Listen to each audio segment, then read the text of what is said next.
Hello viewers and welcome to my channel easy to learn. আগে ভিডিওতে আমরা part of speech সম্বন্ধে জেনেছিলাম এবং পার্ট অফ স্পিচের তিনটি যে পার্ট আছে সেই পার্ট নিয়ে আলোচনা করেছিলাম, noun, pronoun and adjective. So আজকের আমরা এই ভিডিওতে বাকি যে 5টি পার্ট আছে সেই পার্ট নিয়ে আলোচনা করব। তো ভিডিওটা লাস্ট অবধি দেখতে থাকো, অবশ্যই ভিডিওটা হেল্পফুল হবে।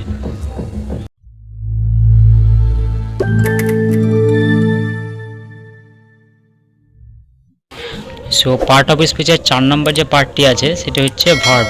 সো ভার্ব কাকে বলে সেটা জানার আগে আমরা কয়েকটি উদাহরণের সাহায্যে সেটা বোঝার চেষ্টা করি। চলো দেখো, দ্য বয় রিডস, বালকটি পড়ে। এই যে সেন্টেন্সটি আছে সেই সেন্টেন্সটিতে যদি প্রশ্ন করি যে বালকটি কী করে, তার উত্তর আসবে যে বালকটি পড়ে, অর্থাৎ পড়া একটি কাজ, সেই কাজটিকে রিড যে শব্দটা আছে সেই শব্দের দ্বারা প্রকাশ পাচ্ছে। তাহলে রিড যেটা আছে এটা হবে তোমার ভার্ব। ওকে, তারপরে দেখো দ্য গার্ল রাইটস, বালিকাটি লেখে। এখানে যদি প্রশ্ন করি বালিকাটি কী করে বা মেয়েটি কী করে, তার উত্তর আসবে কি লেখে। তাহলে লেখা একটা কাজ, যে কোনো কাজ যখন বোঝাবে তখন সেটাকে আমরা ভার্ব বলবো। তাহলে সেই সিস্টেমে দেখো দ্য সান শাইন, সূর্য কিরণ দেয়। এখানে যদি বলি যে সূর্য কী দেয়, সূর্য কিরণ দেয় বা আলো দেয়, তাহলে এখানে সূর্যের একটা কাজ করা বোঝাচ্ছে। তখন এটা আমার এই যে সাইনটা আছে সে সায়েন্সটা এটা হবে তোমার ভার্ব। ওকে, তারপর দ্য ট্রেন রানস, মানে ট্রেনটি ছুটে চলে। ট্রেনটি কীভাবে চলে বা ট্রেনটি কী করে, ট্রেনটি ছুটে চলে। অর্থাৎ যে রানস এই ওয়ার্ডটা আছে সেই ওয়ার্ডটা সেই ট্রেনটির একটি কাজ করার ক্ষমতাকে বোঝাচ্ছে, যে ট্রেনটি কী করে, ট্রেনটি মানে চলে। ওকে, তাহলে রানস এটা আছে এটা হবে তোমার ভার্ব। তাহলে সংজ্ঞাটা আমরা কীভাবে লিখতে পারি দেখো, যে ওয়ার্ডের দ্বারা কোনো কাজ করা বা কাজ করা বোঝায় তাকে ভার্ব বা ক্রিয়াপদ বলে। কি বললাম, যে ওয়ার্ডের দ্বারা কোনো কাজ করা বা হওয়া বোঝায় তখন তাকে আমরা ভার্ব বলবো। ওকে, মনে রাখতে হবে যে ইংরেজি বা যে কোনো বাংলা সেন্টেন্স বা বাক্যে ভার্ব বা ক্রিয়াপদ ছাড়া কিন্তু কোনো সেন্টেন্সই গঠিত হবে না, মানে ভার্ব ছাড়া বা ক্রিয়াপদ ছাড়া কোনো সেন্টেন্স কিন্তু তৈরি হবে না। ওকে, কয়েকটি উদাহরণ দেখো, হি প্লেজ ফুটবল, প্লেজ যেটা আছে এটা হবে তোমার ভার্ব। তারপরে দেখো it is very cool today, আজ বড় ঠান্ডা, যে ইজ আছে এই ইজটা হবে তোমার ভার্ব। তারপরে ইট ইজ রেনিং হেভিলি, এখন জোর বৃষ্টি হচ্ছে, ইজ রেনিং এটা হবে তোমার ভার্ব। ওকে, নেক্সট 5 নম্বরে যেটা আছে যে অ্যাডভার্ব। অ্যাডভার্বটা কি, অ্যাডভার্ব হচ্ছে যে ভার্ব যেটা আছে সেটাকে মডিফাই করা, অর্থাৎ ভার্বের কাজটি কীভাবে হচ্ছে সেটাকে প্রকাশ করা হয়েছে অ্যাডভার্বের কাজ। কিছু উদাহরণ দিই, তারপর আমরা সংজ্ঞাটা লিখবো। ওকে, দেখো দে রান ফাস্ট, তারা দ্রুত দৌড়ায়। তাহলে এখানে যদি প্রশ্ন করি তারা কিভাবে দৌড়ায়, তখন বলতে হবে বা তখন উত্তরটা আসবে তারা দ্রুত দৌড়ায়।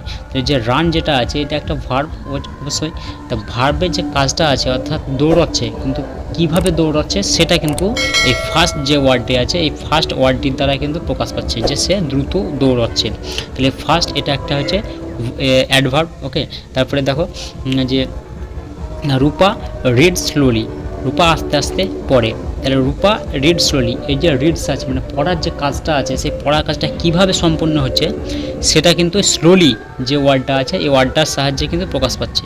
তাহলে রূপা রিড স্লোলি, এই যে স্লোলি ওয়ার্ডটা আছে এই স্লোলি ওয়ার্ডটা হচ্ছে আমাদের অ্যাডভার্ব। ওকে, তারপর দেখো this mangoes are very sweet, এই আমগুলি খুবই মিষ্টি। তাহলে এই আমগুলির সম্বন্ধে যে এক্সট্রা ইনফরমেশান আসছে, আমগুলির সম্বন্ধে এক্সট্রা ইনফরমেশান যেটা দিচ্ছে সেটা হচ্ছে আমাদের অ্যাডভার্ব। যেমন দেখো যে এই আমগুলি খুবই মিষ্টি, তো এই মিষ্টি যে ওই শব্দটা আছে এই শব্দটা কিন্তু একটা অ্যাডজেক্টিভ। তার অ্যাডজেক্টিভের যে কাজটা আছে বা অ্যাডজেক্টিভকে মডিফাই করছে, অর্থাৎ অ্যাডজেক্টিভের জিনিসটা কেমন, ওনার গুণটা কিভাবে আছে সেই গুণটা কিন্তু আরও এক্সট্রা ইনফরমেশন কিন্তু এই ভেরি যে শব্দটা আছে ভেরি শব্দটা দিয়ে প্রকাশ পাচ্ছে, যে এই আমটা কেমন মিষ্টি, কিন্তু খুবই মিষ্টি। The mangoes are very sweet, মানে এই যে ভেরি এই যে ওয়ার্ডটা আছে এই ওয়ার্ডটা হচ্ছে অ্যাডভার্ব। যে ভেরি অ্যাডভার্বটি আছে সেই অ্যাডভার্বটি হচ্ছে এই সুইট অ্যাডজেক্টিভের বেসিকে এটি অ্যাডভার্ব।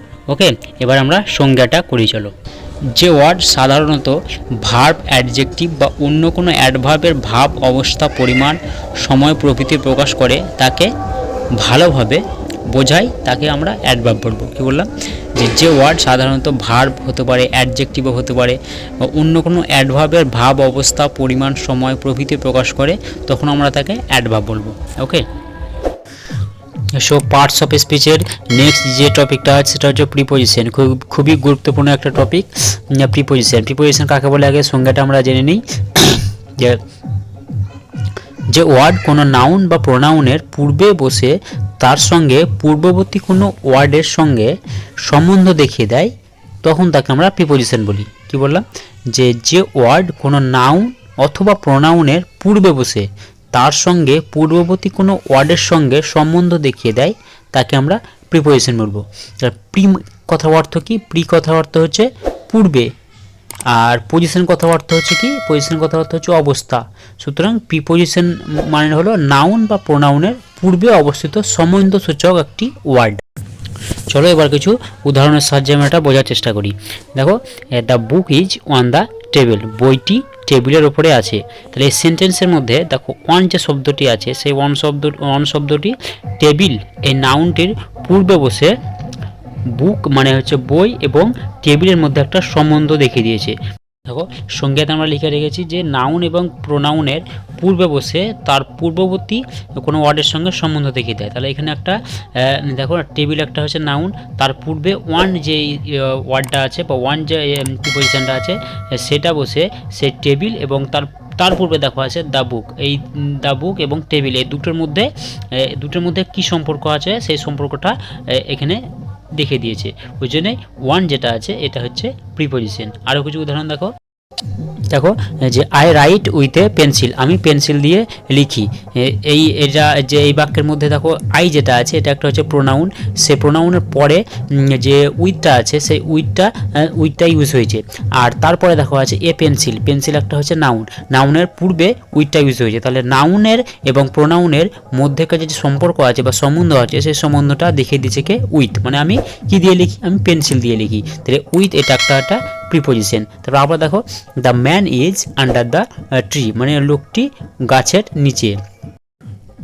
এখানে দ্য ম্যান এবং দ্য ট্রি এই দুটো নাউনের মধ্যে কি সম্পর্ক আছে সেই সম্পর্কটা আন্ডার এই প্রিপোজিশনটা দিয়ে সম্বন্ধটা দেখিয়ে দিয়েছে। তাহলে এখানে আন্ডার এটা একটা হবে প্রিপোজিশন। ওকে, তারপরে দেখো the fish is in the pond, মানে মাছটি পুকুরে। ওকে, তাহলে এই ফিশ যে নাউনটি আছে আর দ্য পন্ড এই নাউনটি দুটো নাউনের মধ্যে কোনটি মানে কি সম্বন্ধ সেই সম্বন্ধটা এই প্রিপোজিশনটা দিয়ে দেখিয়ে দিয়েছে। তাহলে এটা একটা প্রিপোজিশন।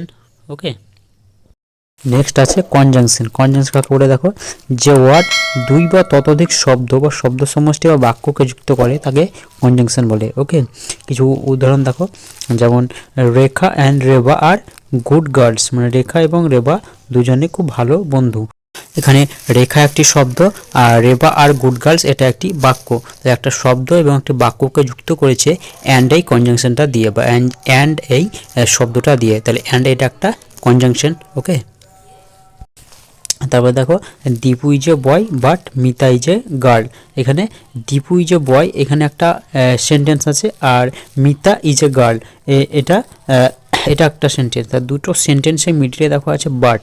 তাহলে বাট এই কনজাংশনটা দুটো সেন্টেন্সের মিডিলে থেকে দুটো সেন্টেন্সকে যুক্ত করেছে। তাহলে কনজাংশনের কাজ হচ্ছে দুটো সেন্টেন্স বা শব্দকে যুক্ত করা। ওকে, তাহলে Dipu is a boy but Meera is a girl. তাহলে এই বাক্যটা সম্পূর্ণ হলো বাট এই কনজাংশনটা দিয়ে।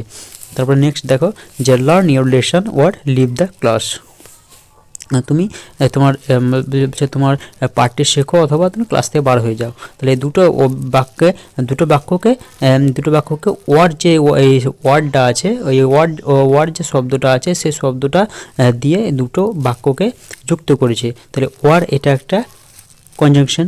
ওকে, দেখো লাস্ট অন যেটা আছে যে ইন্টারজাকশন মানে কি?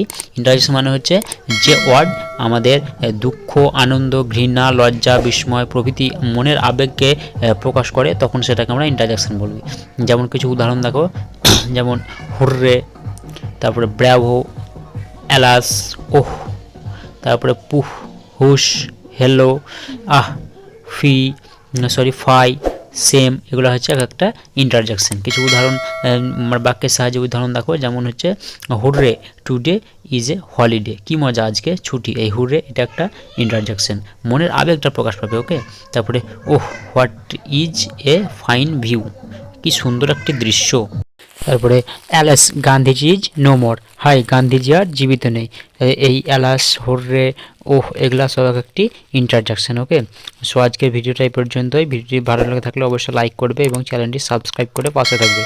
সো আজকের মতো এখানেই, দেখা হচ্ছে পরের ভিডিওতে।